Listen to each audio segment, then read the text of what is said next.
نحمده ونستعينه ونستغفره ونؤمن به ونتوكل عليه ونعوذ بالله من شرور أنفسنا ومن سيئات أعمالنا من يهده الله فلا مضل له ومن يضلل فلا هادي له أشهد أن لا إله إلا الله وحده لا شريك له وأشهد أن سيدنا ونبينا ومولانا محمدا عبده ورسوله صلى الله وسلم وبارك على نبينا محمد وعلى آله وصحبه وسلم تسليما كثيرا كثيرا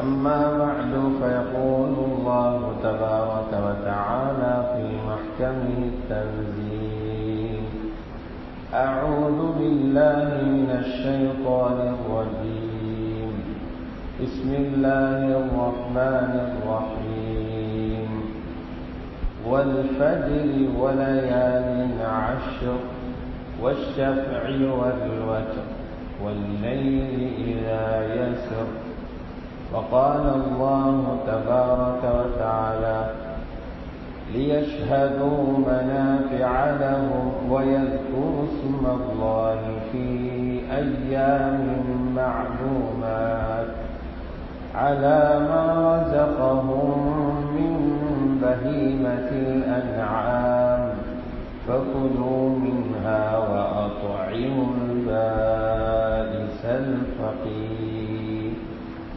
وقال الله تبارك وتعالى يا أيها الذين آمنوا اركعوا واسجدوا واعبدوا ربكم وافعلوا الخير لعلكم تفلحون صدق الله العظيم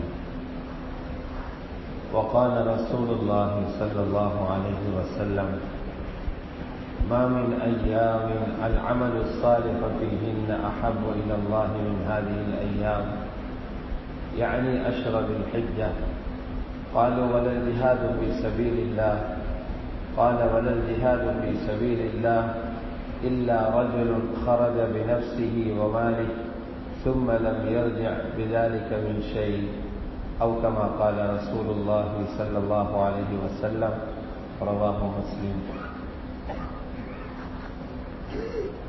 எல்லா புகழும் புகழ்ச்சியும் அகிலத்தை படைத்து பரிபாலிக்கும் ஏகவல்லோன் அல்லாஹ் ஜல்ல ஷானஹுக்கு உரித்தாகும். ஸலவாத்தும் சலாமும் எமது உயிரை விட மேலான சய்யிதுனா முஹம்மது ஸல்லல்லாஹு அலைஹி வஸல்லம் அன்னவர்கள் மீதும் அவர்களது குடும்பத்தார்கள், பரிசுத்த மனைவிமார்கள், உத்தம சஹாபாக்கள், தாபிஊன்கள், தபவு தாபிஈன்கள் மற்றும் எல்லா முஃமினான ஆண்கள் பெண்கள் அனைவர்கள் மீதும் என்றென்று உண்டாவதாக. கண்ணியத்துக்குரிய அல்லாஹுடைய நல்லடியார்களே, அல்லாஹு சுப்ஹானஹு வ தஆலாவினால் ஏவப்பட்ட ஏவல்களை எடுத்து நடக்குமாறும் அவனால் விலக்கப்பட்ட எல்லாவிதமான பாவங்களிலிருந்தும் விலகி தவிர்ந்து நடந்து கொள்ளுமாறும் தக்வாவை கொண்டு வசியத்தை செய்து கொள்கின்றேன்.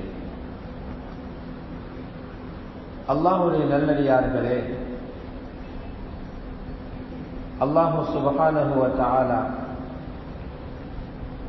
மனிதனை புனிதனாக மாற்றுவதற்காக நல்லொரு மனிதனாக மனிதனை உருவாக்கி அவனுடைய அன்பையும் திருப்தியையும் அவனுடைய இரக்கத்தையும் பெற்றவனாக மாற்றி விடுவதற்காக தேவையான எல்லா ஏற்பாடுகளையும் அல்லாஹ் அவனுடைய தீனினூடாக செய்து வைத்திருக்கிறான்.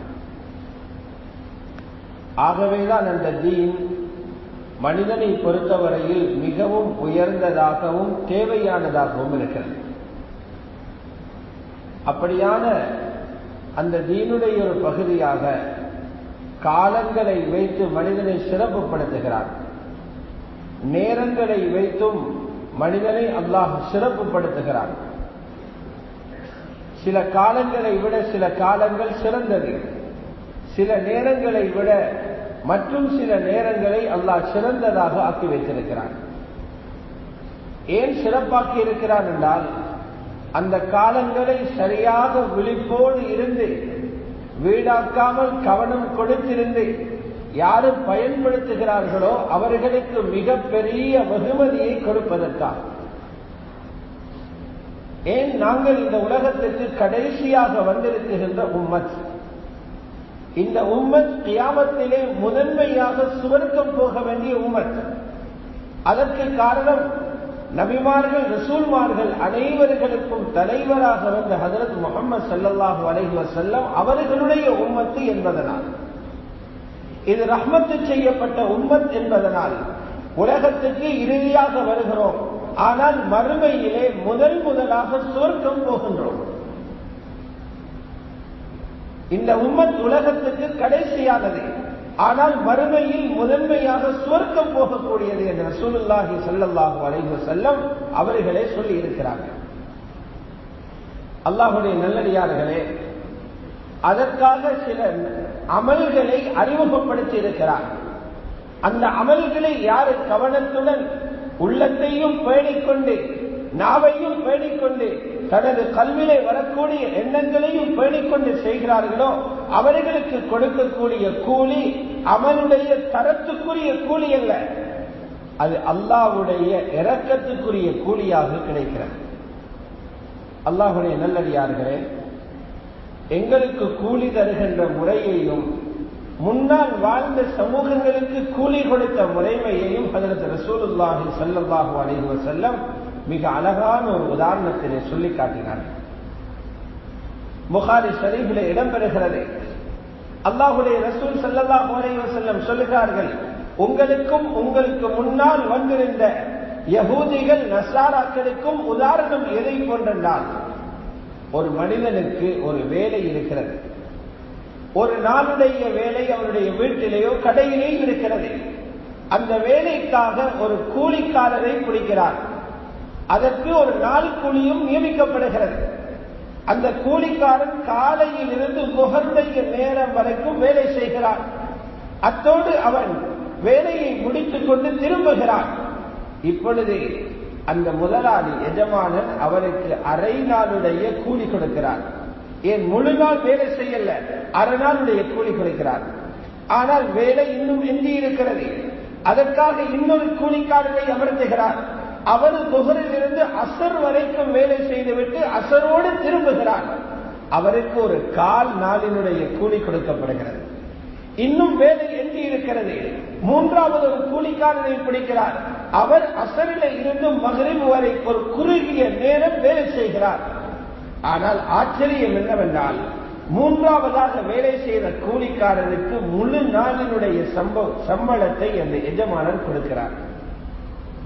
ரசூலுல்லாஹி ஸல்லல்லாஹு அலைஹி வஸல்லம் சொல்லி காட்டினார்கள், காலையிலிருந்து முகர் வரைக்கும் வேலை செய்தவர்களுக்கு உதாரணம் யஹூதிகள். அவர்கள் செய்த வேலைக்கு ஏற்ப அவர்களுடைய ஷரியத் உலகத்தில் இருக்கும் போது அவர்கள் செய்த அமலுக்குரிய கூலி அவர்களுக்கு கொடுக்கப்படுகிறது. முகரில் இருந்து அசர் வரைக்கும் இருந்தவர்களுக்கு உதாரணம் நஸாராக்கள். அவர்களுக்கு அவர்களுடைய ஷரியத் அமலில் இருந்த காலத்தில் செய்ததற்குரிய கூலி கொடுக்கப்படுகிறது. அசரில் இருந்து மக்ரிப் வரைக்கும் இருந்தவர்கள் தான் என்னுடைய உம்மத்தை போன்றவர்கள். அவர்கள் உலகத்தில் வாழ்வது குறைந்த காலம், செய்த அமல்கள் முன்னோர்களுடன் ஒப்பிடும் போது குறைந்தது. ஆனால் அவர்களுக்கு நிரப்பமான நன்மை கொடுக்கப்படுகிறது. நபி அலைஹிஸ்ஸலாத்து வஸ்ஸலாம் சொன்னார்கள், யூதர்களும் நஸாராக்களும் அல்லாஹ்விடத்திலே போய் வாதிடுவார்கள், என்ன அநியாயம் செய்திருக்கிறாய் என்று கேட்பார்கள். அல்லாஹ் கேட்பான், உங்களுக்கு நான் அநியாயம் செய்திருக்கிறேனா?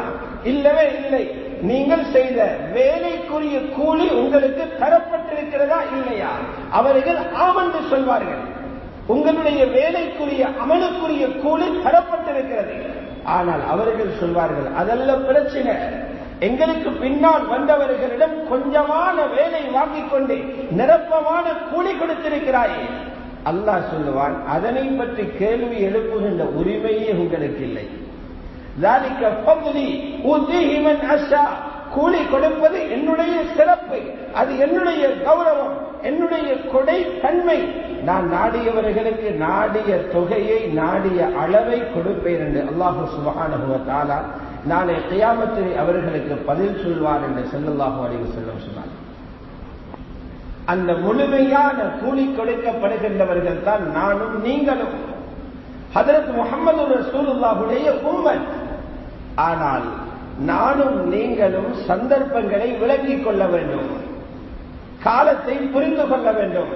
அந்த காலத்திலே அல்லாஹ்வுடைய அன்பை பெறுவதற்குரிய அமல்களை கற்றுக்கொள்ள வேண்டும். அந்த அமல்களை பற்றிய நம்பிக்கைகளை கல்வியை உண்டாக்கிக் கொள்ள வேண்டும். அமல்கள் செய்வதற்கு தேவையான ஆசைகளை, ரகபாத்துகளை கல்வியை உண்டாக்கிக் கொள்ள வேண்டும். அமல்கள் செய்வதற்கு நேரம் ஒதுக்க வேண்டும், பேணுதலாக அமல் செய்ய வேண்டும். இது ஆக முக்கியமானது. அந்த வகையிலே தான் இன்னும் ஒரு 10 நாட்களில் ஒரு முக்கியமான காலம் எங்களுக்கு வர இருக்கிறது. அந்த காலம்தான் துல் ஹஜ்ஜினுடைய ஆரம்ப 10 நாட்கள். இது மிகவும் சிறப்பான நாட்கள். இந்த நாட்களை பற்றி குர்ஆனிலும் பேசப்பட்டிருக்கிறது. அல்லாஹ்வுடைய ரசூல் ஹஜ்ரத் முஹம்மது ஸல்லல்லாஹு அலைஹி வஸல்லம் அவர்களும் பேசியிருக்கிறார்கள். முன்னோர்களான சஹாபாக்கள், தாபிஊன்கள், அந்த சிறந்த காலத்திலே வாழ்ந்த மக்கள் அந்த காலத்தை சிறப்பித்திருக்கிறார்கள், கௌரவித்திருக்கிறார்கள். குர்ஆன் இந்த காலத்தை பற்றி என்ன பேசுகிறது? சூரத்துல் ஃபஜ்ரிலே அல்லாஹ் குறிப்பிடுகின்றான், வல் ஃபஜ்ரி வலயாலின் அஷ்ர். ஃபஜ்ருடைய நேரம், காலை பொழுதின் மீது சத்தியமாக என்கிறார். அதோடு சேர்த்து சொல்கிறான் வலயாலின் அஷ்ர், 10 இரவுகள் மீதும் சத்தியமாக என்று சொல்கிறான். 10 இரவுகளை குறித்து சத்தியம் செய்கிறான். தஃப்சீர் கலை உலமாக்களின் ஏகோபித்த ஒரு முடிவு, அல்லாஹ் ஒரு வஸ்துவின் மீது அல்லது ஒரு காலத்தின் மீது சத்தியம் செய்தால் அந்த வஸ்து பரக்கத் செய்யப்பட்டதாக இருக்கும். வலயாலின் அஷ்ர், 10 இரவுகள் மீது சத்தியமாக. இந்த 10 இரவுகள் எது என்பதில் வித்தியாசமான பல கருத்துகள் தஃப்சீருடைய உலமாக்களிடத்தில் இருக்கிறது. அதிலே ரயீசுல் முஃபஸ்ஸிரீன் என்று சொல்லப்படுகின்ற ஹஜ்ரத் அப்துல்லாஹ் இப்னு அப்பாஸ் ரலியல்லாஹு அன்ஹுமா அவர்களுடைய தஃப்சீர் என்னவென்றால், இந்த 10 இரவுகளும் ஹஜ் பெருநாளைக்கு முன்னால் வருகின்ற அந்த துல் ஹிஜ்ஜாவினுடைய ஆரம்ப 10 இரவுகள். அந்த இரவுகள் முபாரக்கானது, பரக்கத் செய்யப்பட்ட இரவுகள், பாக்கியங்கள் நிறைந்த இரவுகள், சோதனைகளை நீக்குகின்ற இரவுகள், கவலைகளை போக்குகின்ற இரவுகள். ஆகவே அல்லாஹ் 10 இரவுகள் என்று சத்தியம் செய்திருக்கிறார். வலயாலின் அஷ்ர். குர்ஆனில் இன்னொரு இடத்திலும் சூரத்துல் ஹஜ்ஜிலும் சொல்கிறார், வயذ்குரு ஸ்மல்லாஹி ஃபீ அய்யாமின் மஅலூமாத். அறியப்பட்ட நாட்களிலே அல்லாஹ்வுடைய பெயரை, அல்லாஹ்வுடைய நாமத்தை அவர்கள் zikr செய்வதற்காக அறியப்பட்ட நாட்கள், ஹஜ்ஜுக்கென்று ஒதுக்கப்பட்ட அந்த நாட்கள் துல் ஹஜ்ஜுடைய 10 நாட்கள். அந்த நாட்கள் அல்லாஹ்வுடைய நினைவில், அல்லாஹ்வுடைய தியானத்தில் இருப்பதற்குரிய நாட்கள் என்பதை அல்லாஹ் குறிப்பிடுகின்றான். ஆகவே முழு உலகத்திலும் உள்ள தேர்ந்தெடுக்கப்பட்ட சிலரை மக்காவுக்கு அழைத்து, புனித பூமிக்கு அழைத்து அவர்களை ஹஜ்ஜுடைய அமல்களில் ஈடுபட வைத்துவிட்டு முழு உலக மக்களுக்கும் சொல்லுகிறார், ஹஜ்ஜுடைய கிரியை நடந்து கொண்டிருக்கின்ற இந்த காலத்தில் ஊர்களில் நீங்கள் காலங்களை வீணாக்க வேண்டாம், இரவுகளை வீணாக்க வேண்டாம், பகல்களை வீணாக்க வேண்டாம். நீங்களும் அமல்களில் ஈடுபட்டு அந்த நன்மைகளை அடைந்து கொள்வதற்கு தயாராகுங்கள் என்ற ஒரு செய்தியை தான் இந்த ஆயத்துகள் சொல்ல வருகிறது. அல்லாஹ்வுடைய நல்லடியார்களே, ரசூலுல்லாஹி ஸல்லல்லாஹு அலைஹி வஸல்லம் அவர்கள் துல் ஹஜ்ஜுடைய ஆரம்ப 10னுடைய சிறப்புகளை பற்றி விசேடமாக பேசினார். புகாரி ஷரீஃபில் இடம்பெறுகின்றது. ஹஜ்ரத் ஜாபிர் ரலியல்லாஹு அன்ஹு அவர்களுடைய ரிவாயத். ரசூலுல்லாஹி ஸல்லல்லாஹு அலைஹி வஸல்லம் அவர்கள் சொல்லுகிறார்கள், ஒரு வருடத்தில் வரக்கூடிய நாட்கள், அந்த நாட்களிலே சாலிஹான அமல் செய்யும் போதே அல்லாஹ்வுக்கு மிக விருப்பமாக அந்த அமல் அமையக்கூடிய நாட்கள் இந்த துல் ஹஜ்ஜுடைய ஆரம்ப 10 நாட்களையும் போல வேறு நாட்கள் இல்லை. வருடத்தில் வேறு எந்த நாட்களிலும் அமல் செய்யும் போது இது போல சந்தோஷம், அந்த மனிதனோட முஹப்பத், அந்த மனிதனோட அன்பு ரப்புக்கு ஏற்பட்டதில்லை. யாரை பார்த்து? துல் ஹஜ்ஜுடைய ஆரம்ப 10 அமல் செய்தவரை பார்த்து அல்லாஹுக்கு வருகிற முஹப்பத். துல் ஹஜ்ஜுடைய ஆரம்ப 10 நாட்களிலும் ஒரு மனிதர் இபாதத்தில் ஈடுபடுகிறார், அமல்களில் ஈடுபடுகிறார், நல்ல பணிகளில் ஈடுபடுகிறார், நற்காரியங்களில் ஈடுபடுகிறார். இவரை பார்த்து ரப்புக்கு முஹப்பத் ஏற்படுகிறது. ஒரு பெரியவருக்கு முஹப்பத் வருகிறது என்றால் அதை சம்பாதிக்க எத்தனையோ பேர் போட்டி போடுறாங்க. ஒரு தலைவருக்கு முஹப்பத் வருகிறது என்றால் அதை அடைய எத்தனையோ பேர் முயற்சி. ஒரு கோடீஸ்வரர் முஹப்பத் கொள்கிறார் என்றால் அவருடைய இரக்கத்தை பிடிக்க எத்தனையோ முயற்சிகள். முழு கோடீஸ்வரர்கள், முழு மன்னர்கள், முழு அரசர்கள், முழு தலைவர்களையும் படைத்து பரிபாலிக்கும் ரப்புல் அர்பாப் அவனுடைய அன்பு கிடைக்கிறது துல் ஹஜ்ஜுடைய ஆரம்ப 10 அமல் செஞ்சார். அப்போது இந்த ஹதீஸ் சொல்லப்படுகின்ற அந்த காலம் அதிகமாக யுத்தங்களுக்கு ஊக்குவிக்கப்படுகின்ற காலம். முஸ்லிம்களின் உயிர்கள் தற்பாதுகாப்பு மிக அதற்குரிய ஏற்பாடுகள் செய்யப்படுகின்ற காலம். அதனால் யுத்தங்களை பற்றிய சிறப்புகளை ரசூலுல்லாஹி ஸல்லல்லாஹு அலைஹி வஸல்லம் அதிகமாக செய்து கொண்டிருப்பார்கள். சஹாபாக்களுக்கு ஆச்சரியம் வந்துருச்சு. அந்த பாதுகாப்புக்காக செய்யப்படுகின்ற யுத்தங்களை விடவும் இந்த துல் ஹஜ்ஜினுடைய ஆரம்ப 10 அமல் செய்வது சிறந்ததா? ஜிஹாதில் ஈடுபடுவதை விடவும் இது சிறந்ததா? ஒரு சஹாபி கேள்வி எழுப்பிட்டார், அல்லது சஹாபாக்கள் ஒரு கூட்டமே கேள்வி எழுப்பிட்டாங்க. வலல் ஜிஹாது ஃபீ ஸபீலில்லாஹ், அல்லாஹ்வுடைய ரசூலே, அல்லாஹ்வுடைய பாதையில யுத்தம் செய்தவரும் இந்த அளவுக்கு நன்மையை அடைஞ்சி அல்லாஹ்வுடைய முஹப்பத்தை அடையலவான்னு கேட்டார். அல்லாஹ்வுடைய தூதர் என்ன சொன்னாங்க? வலல் ஜிஹாது ஃபீ ஸபீலில்லாஹ், அல்லாஹ்வுடைய பாதையிலே யுத்தம் செய்தவருக்கும் அந்த நன்மையை அடையலாது. அந்த நன்மையை அடைய வேண்டுமாக இருந்தால் முழுமையான ஒரு முஜாஹிதுக்கு மட்டும் அடையணும். முழுமையான முஜாஹிது யார்? அவர் தன்னுடைய சொத்துக்களை, பணத்தை, வாகனத்தை எடுத்துக்கொண்டு யுத்தத்துக்கு போகிறார், போர் களத்துக்கு போகிறார். அவரும் அங்கு ஷஹீதாகிறார். அவருடைய பொருள்களை, வாகனத்தை எதிரிகள் கைப்பற்றிக் கொள்றாங்க. அவரும் வீட்டுக்கு திரும்பல, அவருடைய சொத்துகளும் வீட்டுக்கு வரல. இப்படியாக மௌத்தாகிற ஒருத்தருக்கு மட்டும்தான் அந்த காலத்தில் அமல் செய்தவருக்கு சமமான நன்மையை அடையணும்னு சொன்னார். எவ்வளவு பெரிய ஒரு பாக்கியமான காலம் என்று சிந்திச்சு பாருங்க.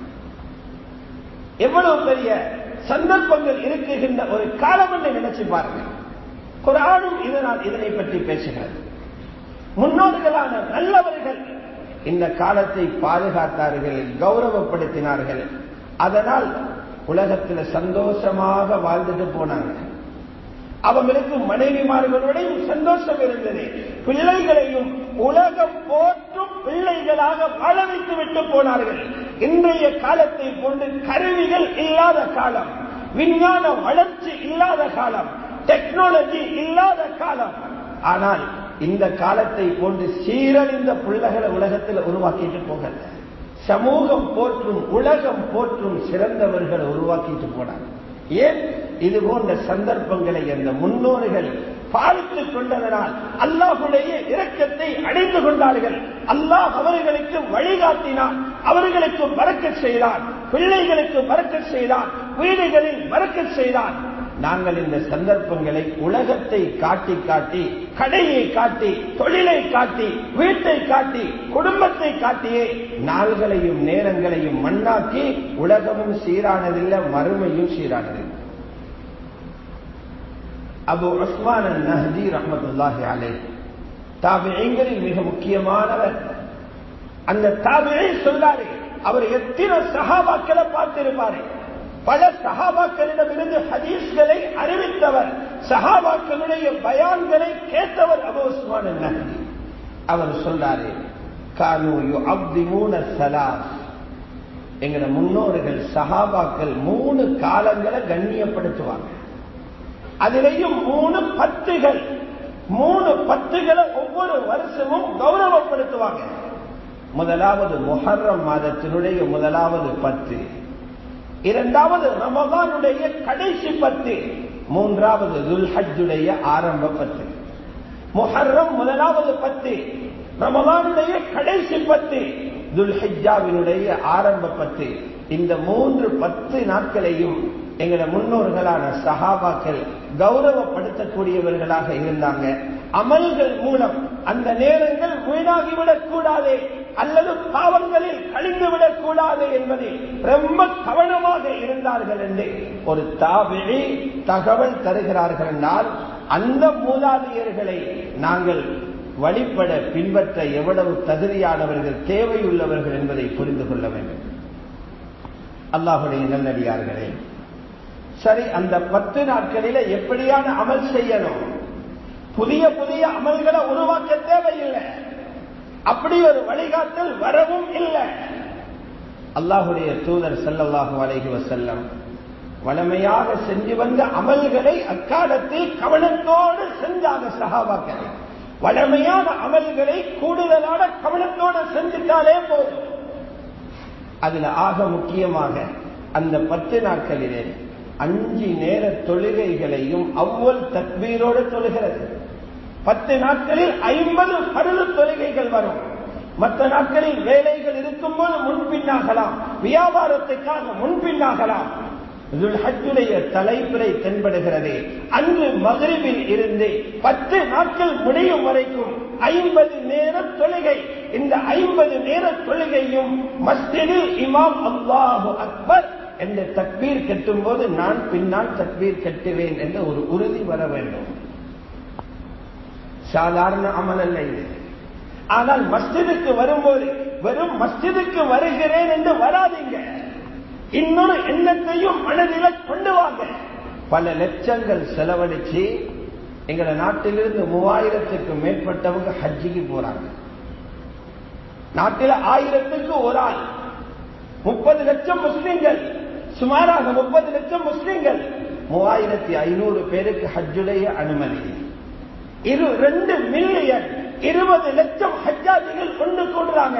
200 கோடி முஸ்லிம்களில அல்லாஹ் அதுல தெரிவு செய்த கொஞ்சம் பேர் ஹஜ்ஜுக்கு அனுப்புறாங்க. மற்ற அவ்வளவு பேரும் ஊர்கள்ல இருக்கிறாங்க, வசதி உள்ளவங்களும் இருக்கிறாங்க. பெரிய ஒரு கூட்டம் ஹஜ்ஜி வாஜிபாகாதவங்க, ஹஜ்ஜுடைய இஸ்திதாஅத், ஹஜ்ஜுடைய சக்தி இல்லாதவங்க. அதனால அல்லாஹ் உங்களை ஹஜ்ஜுடைய நன்மையிலிருந்து தூரமாக்கல. உங்களுக்கு ஹஜ்ஜட நன்மையை ஊரிலிருந்து அடையணும். நீங்க தங்கடம் உள்ளவங்க, தகுந்த காரணம் உள்ளவங்க, ஊரில் இருந்து கொண்டு மஸ்ஜிதில் இருந்து கொண்டு ஹஜ்ஜுடைய உம்ராவிட நன்மையை அடையலாம். அதுக்கு என்ன செய்யுங்க? மஸ்ஜிதுக்கு வரும்போது நீங்க ஒரு எண்ணத்தோட வாங்க.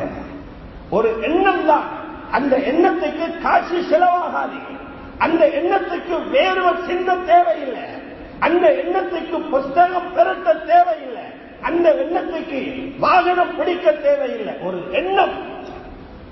மஸ்ஜிதுக்கு வரும்போது ஒரு எண்ணம் வைங்க, நான் மஸ்ஜிதுக்கு போய் ஒரு நல்ல விஷயத்தை அங்கிருந்து கற்றுக்கொண்டு வருவேன், அல்லது எனக்கு தெரிந்ததை அங்கிருக்கும் ஒருவருக்கு கற்றுக் கொடுப்பேன். இந்த ஒரு நியத்து மட்டும் இருந்தால் சஹீஹான ரிவாயத்தில் இருக்கு. சஹீஹான ரிவாயத், முஹத்திஸுகள் தஸ்ஹீஹ் செய்த ரிவாயத். யார் மஸ்ஜிதுக்கு போகும்போது நல்ல ஒரு விடயத்தை படித்துக் கொள்வதற்காக அல்லது அங்குள்ளவர்களுக்கு கற்றுக் கொடுக்கும் எண்ணத்தில் போறாரு. நபி அலைஹிஸ்ஸலாம் சொன்னாங்க, இவருக்கு முழுமையான ஹஜ்ஜு செய்த ஒருத்தருக்கு எவ்வளவு கூலி கிடைக்குமோ அந்த கூலியை அல்லாஹ் கொடுப்பான். முழுமையான ஹஜ். அறகுறையாக பல பேர் ஹஜ்ஜு செஞ்சுட்டு வராங்க, அது சுருட்டி வைக்கப்பட்டிருக்குது மூஞ்சில வீசுறதுக்கு, பேணுதல் இல்லாம ஹஜ்ஜ பாத்திலாக்கிட்டு வந்தவங்க. இது அப்படி அல்ல, கேரண்டியான ஹஜ். முழுமையாக பேணுதலாக ஒருத்தர் ஹஜ்ஜு செய்கிறார், அந்த ஹஜ்ஜாஜுக்கு கொடுத்த கூலி கிடைக்குது. பள்ளியில இல்ம படிக்க அல்லது படிச்சு கொடுக்கிற நியத்தோட வர்றவர். சஹீஹான ரிவாயத்.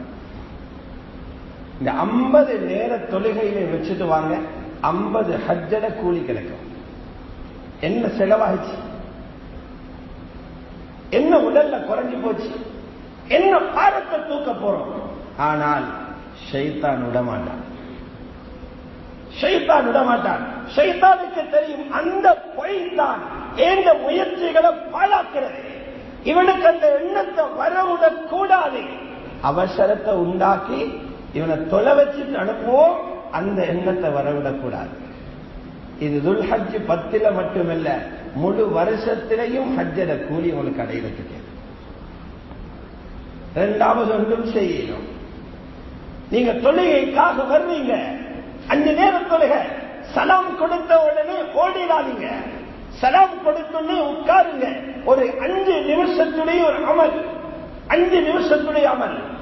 சுப்ஹானல்லாஹ் 33 தடவை, அல்ஹம்துலில்லாஹ் 33 தடவை, அல்லாஹு அக்பர் 33 தடவை, 99 4வது கலிமாவை சொல்லி 100 பூர்த்தியாக்குங்க. என்ன கிடைக்கும்? பணக்காரர்கள் ஏழைகளிடத்தில் இல்லாத பணம் வைத்துள்ள பணக்காரர்கள் அவர்களுடைய பணத்தினால் அல்லாஹ்வை சந்தோஷப்படுத்த என்ன விசேட அமல்கள் செய்றாங்களோ அவ்வளவு நன்மையும் அந்த மஜ்லிஸிலே கிடைச்சிடும். ஹஜ்ஜட கூலி கிடைக்கும், உம்ராவுடைய கூலி கிடைக்கும், பள்ளி கட்டின கூலி கிடைக்கும், மதரசா கட்டின கூலி கிடைக்கும், வக்ஃப் செஞ்ச கூலி கிடைக்கும், விதவைகளை வாழ வச்ச கூலி கிடைக்கும். புகாரி ஷரீஃப்ல இருக்குது, சில ஏழைகள் வந்தாங்க ரசூலுல்லாஹி ஸல்லல்லாஹு அலைஹி வஸல்லம், யா ரசூலல்லாஹ் ذهبت دسور بالاجر, பணக்காரர்கள் எங்களை முந்தி பேசிட்டாங்க நன்மை எடுத்துக்கொண்டு. அவங்க எங்களை விட முந்தி போறாங்க, அவங்க ஹஜ்ஜுக்கு போறாங்க, எங்கள்கிட்ட வசதி இல்ல. சதகா கொடுக்கிறாங்க, எங்கள்கிட்ட வசதி இல்ல. ஜகாத்து கொடுக்கிறாங்க, வசதி இல்ல. யுத்தம் வந்தா வாகனங்களை வாங்கி தாராளமாக கொடுக்கிறாங்க, செலவழிக்கிறாங்க, எங்கள்கிட்ட வசதி இல்ல. நாங்க ஏழைகள், யா ரசூலல்லாஹ். நபி ஸல்லல்லாஹு அலைஹி வஸல்லம் சொன்னாங்க, அவங்களுக்கு சமமான நன்மையை அடையிறதுக்கு உங்களுக்கு ஒன்று சொல்லித்தாங்க. 5 நேர தொழுகைக்கு பிறகும் தஸ்பீஹாத்துகளை செய்யுங்கன்னு சொல்லி கொடுத்தாங்க ஸல்லல்லாஹு. கொஞ்ச நாளில வந்தாங்க அதே ஆட்கள், யா ரசூலல்லாஹ் அந்த தஸ்பீஹ்களை பணக்காரர்களும் செய்ய ஆரம்பிச்சுட்டாங்க, இப்ப என்ன செய்ய? ஸல்லல்லாஹு அலைஹி வஸல்லம் சொன்னாங்க, பணக்காரர்களும் செய்ய ஆரம்பிச்சுட்டாங்கடா, அது ரப்பு அவங்களுக்கு கொடுத்த ஒரு விசேட உதவி, ரப்புடைய பெரிய வெகுமதி அது. அதை என்னால நிறுத்துறதுக்கு இயலாது. நீங்களும் அடைஞ்சுக்கோங்க, அவங்களும் அடைஞ்சு கொள்ளட்டும். இது புகாரி ஷரீஃபில் இடம்பெறக்கூடிய ஹதீஸ். தொலை வரும்போது ஒரு நியத், தொழுவதற்கு பிறகு தஸ்பீஹாத், ஹஜ்ஜுடைய உம்ராவுடைய கூலிகள் அங்கே கிடைக்கிறது. 3வது விஷயம்தான், சுபகுடைய தொழுகைக்கு மஸ்ஜிதுக்கு வாரீங்க. திருமிதி ஷரீஃப்ல வருகிறது, சுபகுடைய தொழுகை ஃபஜ்ருடைய தொழுகைக்கு ஆரம்ப நேரத்தில் வர்றீங்க. அப்படியே வந்து ஃபஜ்ருடைய தொழுகையை தொழுதுட்டு மஸ்ஜிதுல உட்கார்றீங்க. உட்கார்ந்து அல்லாஹ்வுடைய சிந்தனையோட இருக்கிறீங்க. சிந்தனை என்றால் வெறும் சுப்ஹானல்லாஹ் அல்ஹம்துலில்லாஹ் என்ற தஸ்பீஹாத்துகளை பொழிஞ்சு கொண்டிருக்கிறது மட்டுமல்ல, அல்லாஹ்வுடைய சிந்தனை என்பது ஹஜ்ரத் உமர் ரலியல்லாஹு அன்ஹு அதுக்கு விளக்கம் கொடுக்கிறாங்க.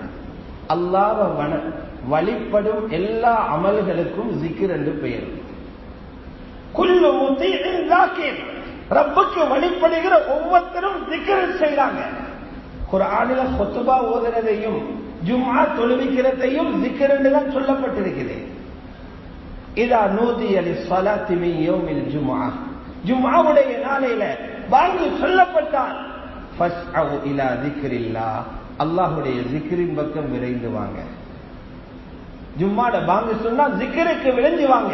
என்ன ஜிக்ர்? குத்பாவில அல்லாஹ்வுடைய கட்டளைகள் பேசப்படுகிறது, அல்லாஹ்வுடைய ஞாபகம் செய்யப்படுகிறது, அதுவும் ஜிக்ர் தான்.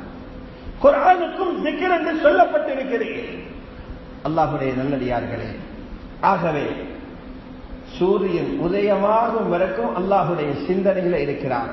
அல்லாஹ்வை சந்தோஷப்படுத்தக்கூடிய அமல்களே தஸ்பீஹும் செய்கிறார், குர்ஆனும் ஓதுகிறார், கற்றுக்கொள்கிறார், கற்றுக் கொடுக்கிறார், நல்லதை மற்றவரிடம் பேசுகிறார். அப்படியே இருந்து சூரியன் உதிச்சு 20 நிமிஷத்துக்கு பிறகு 2 ரக்காத்து சுன்னத்து தொழுகிறார். அதுக்கு நீங்க துஹான்னு பேர் வச்சுக்கோங்க அல்லது இஷ்ராக் என்று பேர் வச்சுக்கோங்க, பேரும் பிரச்சனையே இல்லை. 2 நேரம் ஒழுங்கு 2 ரக்காத்து தொழுகிறார். அல்லாஹ்வுடைய ரசூல் ஸல்லல்லாஹு அலைஹி வஸல்லம் சொன்னார், கஅஜ்ரில், அவருக்கு ஹஜ்ஜத்துன் தாம்மா, நிரப்பமான ஒரு ஹஜ்ஜுடைய கூலி கிடைக்கும், நிரப்பமான ஒரு ஹஜ்ஜுடைய கூலி கிடைக்கும். சிலர் நினைப்பாங்க, அடி மக்காவுக்கு போய்த்து சிரமப்பட்டு செய்யக்கூடிய ஹஜ்ஜோட நன்மை பள்ளிக்குள்ள இருக்கிற இவருக்கு கிடைக்குதா சந்தேகப்படுவாங்க.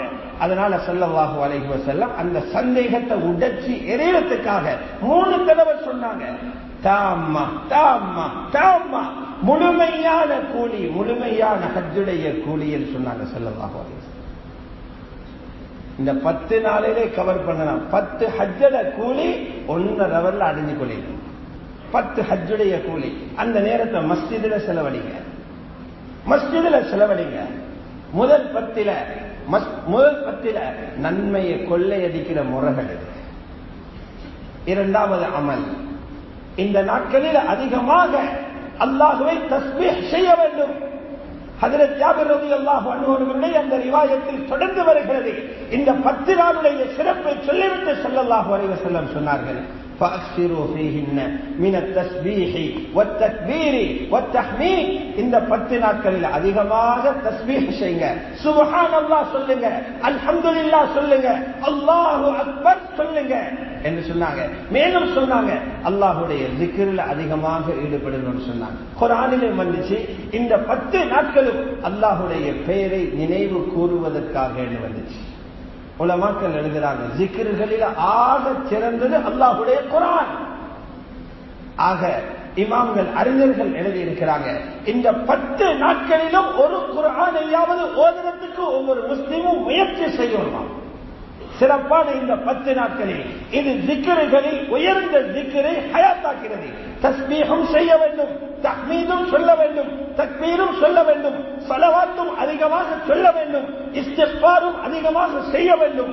அத்தோடு ஒரு குர்ஆனை முழுமையாக ஓதி முடிக்க ஆக குறைஞ்சது ஒரு குர்ஆனை ஓதி முடிக்கிறதுக்கு முயற்சி செய்யும். 3வது அமல், இதிலுள்ள ஆரம்ப 9 நாட்களிலும் நோன்பு பிடிக்க முயற்சி செய்யும். இது நல்லடியார்களிடத்திலிருந்து சிறந்த பழக்கம். உம்மு ஹைதா ரலியல்லாஹு அன்ஹா அவர்கள் ரசூலுல்லாஹ்வுடைய ஒரு மனைவியின் ஊடாக அறிவிக்கும் செய்தி ஹதீஸ்ல இருக்கிறது. நபி அலைஹிஸ்ஸலாத்து வஸ்ஸலாம் வருடத்தில் சில நோன்புகள்ல பேணுதலாக இருந்தாங்க. அதில் ஒன்றுதான் திஸ்அதுல் ஹிஜ்ஜா. திஸ்அதுல் ஹிஜ்ஜா துல்ஹஜ் மாதத்தினுடைய 9 நாட்களுடைய நோன்பு. அந்த 9 நோன்பையும் ஸல்லல்லாஹு அலைஹி வஸல்லம் பிடிச்சாங்க, பேணுதலாக பிடிச்சிருக்கிறாங்க. அதனாலதான் ஹஜ்ரத் இமாம் நவவி ரஹ்மத்துல்லாஹி அலைஹி இந்த 9 நோன்பையும் பற்றி சொல்லும் போது சொல்றாங்க, இது சாதாரண நோன்புன்னு நினைச்சிடவானம்.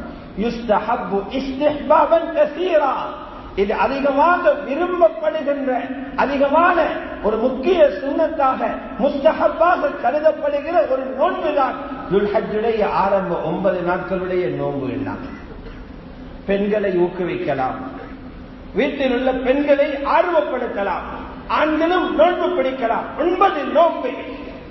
நோன்புக்கு நன்மை வேற, நோன்பால கிடைக்கிய ஆரோக்கியம் இருக்குதே. பல பேரை டாக்டர்கிட்ட போகாம உட்கார வச்சிரு நோன்பு. அவ்வளவு ரப்புல் இஸ்ஸத் சிஹத்துடைய ஆரோக்கிய மருத்துவத்தை நோன்புல வச்சிருக்கிறார். பல உலமாக்கள் ஆய்வு செஞ்சு எழுதுறாங்க, ரசூலுல்லாஹ் ஸல்லல்லாஹு அலைஹி வஸல்லம் ஏன் திங்கள் வியாழன் விடாம நோன்பு பிடிச்சாங்க? ஒவ்வொரு மாதமும் வெள்ளையான நாட்கள், பிறை 13, 14, 15 ஐயாமுல் பீதில நோன்பு பிடிச்சாங்க. சில காலத்தில் முழு ரஜப் மாதமும் நோன்பு பிடிச்சிருக்கிறாங்க. சில வருடங்களில் ஷஅபான்ல நோன்பு பிடிச்சிருக்கிறாங்க. ஏன் அப்படி நோன்பு? அல்லாஹ்வோட கட்டளை சந்தோஷப்படுத்துறது என்பது அது பெரிய ஒரு பக்கம். இன்னொரு பக்கம் உடலில் இருக்கக்கூடிய அந்த மேலதிகமாக உடலில் சேகரமாக கூடிய அந்த அமிலங்கள் அல்லது அந்த தேவையில்லாத பொருட்கள் அப்படியே நோம்பால கரைஞ்சு போய்த்திரும். அது உடலில் இருந்தா கேன்சர் போன்ற பயங்கரமான நோய்கள் பிற்காலத்தில் உண்டாக வாய்ப்பிருக்கிறது. வேறு பல நோய்கள் உருவாக வாய்ப்பிருக்கிறது. இந்த நோம்பினால் அல்லாஹ் சுப்ஹானஹு வ தஆலா அதை கரைச்சு அனுப்பினார். ஆரோக்கியத்தினுடைய பெரியோரு வழி நோன்பு. ஆகவே துல்ஹஜ்ஜினுடைய முதல் 9 நாட்களுடைய நோன்புக்கு முயற்சி செய்யுங்க. சரி, ஒருவருக்கு முடியல, குறைந்தபட்சம் 9வது நாளினுடைய நோன்பு மிகச் சிறப்பானது, சுன்னத்தானது. அரஃபாவுடைய நாளின் நோன்பு 2 வருஷங்களுடைய பாவங்களை அல்லாஹ் மன்னிக்கிறான். யார் அரஃபாவுடைய தினத்தில நோன்பு பிடிக்கிறாங்களோ முந்தின ஒரு வருடத்தில பாவம், பிந்தின ஒரு வருடத்தினுடைய பாவம், 2 வருடங்களுடைய பாவங்களை ரப்பு மன்னிக்கிறான். அத்தோடு அதிகமாக சதகாக்கள் கொடுக்க வேண்டும், அதிகமாக தர்மம் செய்ய வேண்டும். ஊர்ல இருக்கக்கூடிய ஏழைகளை தேடி கொடுக்க வேண்டும். அதிலும் எங்கட இரத்த உறவுகள், வாப்பட வழியில் உள்ள குடும்பம், தாயுடைய வழியில் உள்ள குடும்பம், மனைவியின் பக்கத்தில் உள்ள குடும்பம், அதில் உள்ள கஷ்டமான ஏழைகளை தேடி அவர்களுக்கு உதவி செய்து அவர்களுடைய கண்ணீரை நீக்க வேண்டும், கண்ணீரை போக்குவதற்கு முயற்சி செய்ய வேண்டும். அத்தோடு ஊர்ல நடக்கக்கூடிய நற்பணிகள், மஸ்ஜிதுடைய நற்பணிகள், மஸ்ஜிதை சூழ இருக்கக்கூடிய இடங்கள், அதற்கான செய்யப்படக்கூடிய நல்ல சேவைகளுக்காக இந்த காலங்களில் அதிகமாக செலவு செய்யப்பட்டால் அல்லாஹ்விடத்தில் மிகப்பெரிய பரக்கத்தையும் ரஹ்மத்தையும் அடைந்து கொள்வேன். ஆகவே அல்லாஹ் சுப்ஹானஹு வ தஆலா அந்த வரக்கூடிய துல்ஹஜ்ஜுடைய 10 நாட்களையும் அவன் விரும்புகின்ற பிரகாரம் அந்த 10 நாட்களும் வீணாகி விடாமல் அதை ஒரு கனிமத்தாக கருதி அந்த நாட்களை அமல்கள் மூலம், இபாதத்துகள் மூலம் கழிப்பதற்கு அல்லாஹு தஆலா எங்கள் அனைவருக்கும் தௌஃபீக் செய்வானாக. யா அல்லாஹ் எங்களுடைய பாவங்களை மன்னித்தருள்வாயாக. பூரா உலகத்திலும் உள்ள முஸ்லிமான மூமினான ஆண்கள் பெண்கள் அத்துணை பேருடைய பாவங்களை மன்னித்தருள்வாயாக. எல்லா மனிதர்களுடைய கஷ்டங்களையும் போக்கி வைப்பாயாக. நோயாளிகளுக்கு ஆஃபியத்தை கொடுப்பாயாக. கொடிய நோய்கள் இருந்து அனைவர்களையும் பாதுகாத்தருள்வாயாக. ஹஜ்ஜாஜிகளுடைய பிரயாணங்களை பாதுகாப்பாகவும் லேசாகவும் அமைத்திருவாயாக. அவர்களுடைய ஹஜ்ஜுகளை மக்பூலான ஹஜ்ஜாக ஆக்கிக் கொள்வதற்கு நீ வழிகளை ஏற்படுத்தி கொடுப்பாயாக. அவர்கள் அனைவர்களுடைய ஹஜ்ஜுகளை கபூல் செய்வாயாக. அந்த ஹஜ்ஜுடைய பரக்கத்தை முழு உலகத்திலும் அடையக்கூடிய பாக்கியத்தை நீ தந்தருள்வாயாக. முழு முஸ்லிம்களும் அனுபவிக்கக்கூடிய அந்த சந்தர்ப்பத்தை